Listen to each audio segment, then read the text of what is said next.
let's say we've got the function f of x is equal to e to the x. And just to get a sense of what that looks like, let me do a rough drawing of f of x is equal to e to the x. It would look something like this. It would look something like that. So that is e to the x. And what I want to do is I want to approximate f of x is equal to e to the x using a Taylor series approximation or a Taylor series expansion. And I want to do it not around x is equal to 0. I want to do it around x is equal to 3, just to pick another arbitrary value. So we're going to do it around x is equal to 3. This is x is equal to 3. This right there, that is f of 3. F of 3 is e to the third power. So this is e to the third power right over there. So when we take the Taylor series expansion, if we have a 0-degree polynomial approximating it, the best we could probably do is have a constant function going straight through e to the third. If we do a first order approximation, so we have a first degree term, then it will be the tangent line.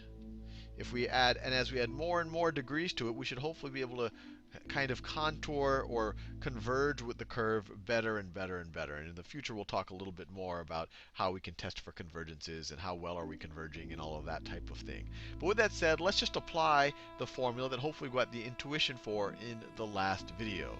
So the Taylor series expansion for f of x is equal to e to the x will be the polynomial. So what's f of c? Well, if x is equal to 3, we're saying that c is 3 in this situation.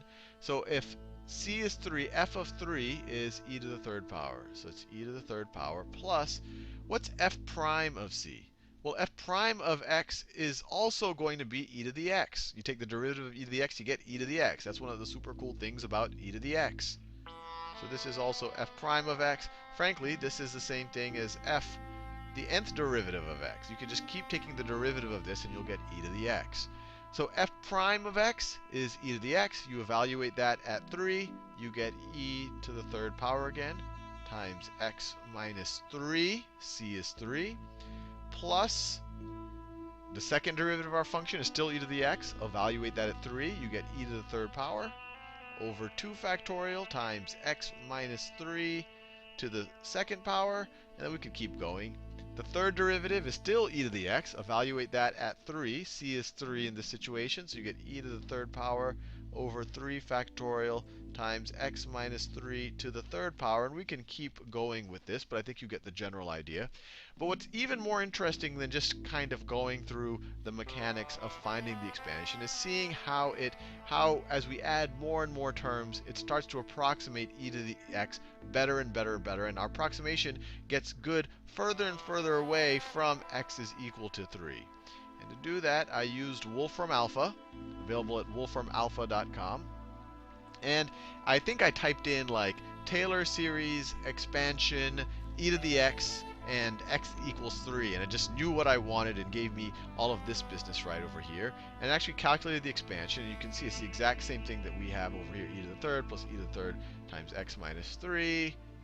We have e to the third plus e to the third times x minus 3 plus 1/2. They actually expanded out the factorial. So instead of 3 factorial, they wrote a 6 over here. And they did a bunch of terms up here.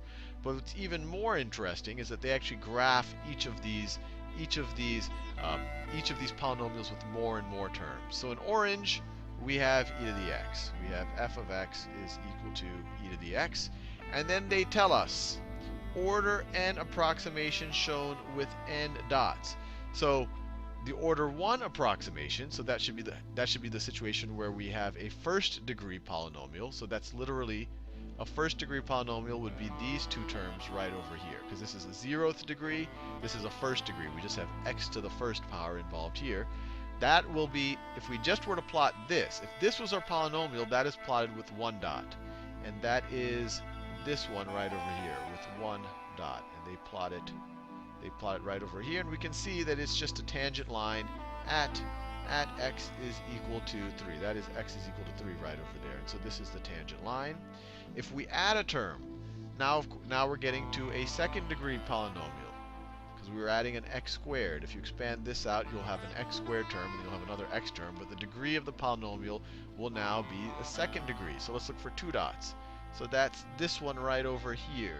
So let's see, two dots coming in. See, notice 1, 2 dots. So you have 2 dots, and it comes in.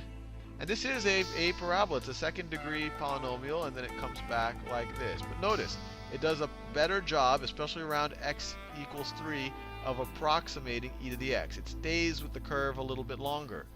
You add another term. Let me just in a new color that I have not used.